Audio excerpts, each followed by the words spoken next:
आज हम देखने वाले हैं ये सारे के सारे रेट एंड रेशियोज़, ठीक है। इसमें जो भी लिखे हुए हैं देखते हैं जल्दी से।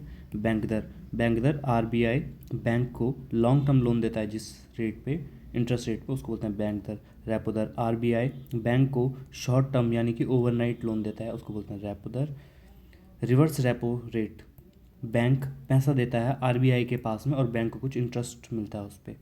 SDF, standing deposit facility, bank पैसा देता है आरबीआई के पास में, पर यहाँ पे गवर्नमेंट सिक्योरिटीज यूज़ नहीं होती, ये होता है केवल ट्रस्ट के बेस पे। ऊपर जो भी हमने देखे उसमें सब में गवर्नमेंट सिक्योरिटीज यूज होती हैं। MSF, marginal standing facility, emergency में बैंक आरबीआई से ओवरनाइट लोन लेता है, उसको बोलते हैं एमएसएफ। बीपीएलआर, पुराना सिस्टम है आपका, फेवरेट कस्टमर्स को सस्ता लोन देता था, अब ये नहीं चलता है, बैंक देता है पैसा किसको, कस्टमर को। बेस रेट, मिनिमम रेट जिससे कम पे बैंक लोन नहीं दे सकता, उसको बोलते हैं base rate. MCLR, marginal cost of landing rate, loan interest तय करने के लिए मॉडर्न सिस्टम है ये। इसमें repo, bank rate, bank cost, operation expense सब कुछ देखा जाता है। एक्सटर्नल बेंचमार्किंग, लोन रेट को रेपो रेट जैसे एक्सटर्नल रेट से जोड़ता है, ठीक है। ट्रेजर रेट, ये अभी इंडिया में चलता नहीं है, शुरुआती सालों में कम ब्याज दर पड़ती है और बाद में क्या है, ब्याज दर बहुत ज़्यादा कर देते हैं। CRR, cash reserve ratio, bank को अपनी डिपॉजिट का कुछ परसेंट, यानी डिपॉजिट मतलब एनडीटीएल का कुछ परसेंट आरबीआई के पास कैश में रखना पड़ता है, उसको बोलते हैं CRR.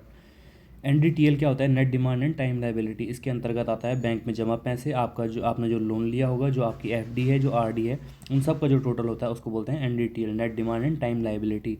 SLR, statutory liquidity ratio, bank को एनडीटीएल का एक निश्चित भाग तरल संपत्ति के रूप में अपने पास रखना पड़ता है, यानी कि नगद, सोना या फिर सरकारी प्रतिभूति के रूप में रख सकता है। एलसीआर, लिक्विडिटी कवरेज रेशियो, 30 दिन की इमरजेंसी के लिए high quality liquidity acid bank को अपने पास रखना पड़ता है बेसल 3 मानकों के अनुसार।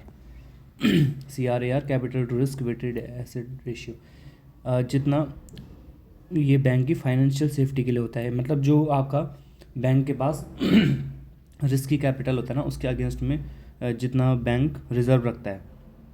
मनी मल्टीप्लायर, 1 रुपये में कितनी मनी क्रिएट होगी, ऐसे अगर आप सिर्फ सीआरआर को देखेंगे तो मनी मल्टीप्लायर होगा 1/CRR, अगर एसएलआर भी देखेंगे तो मनी मल्टीप्लायर होगा 1/CRR प्लस एसएलआर। अगर आपको फुल पीडीएफ चाहिए और पूरा वीडियो में एक्सप्लेनेशन चाहिए तो आप चैनल में विजिट कीजिए। Thank you so much.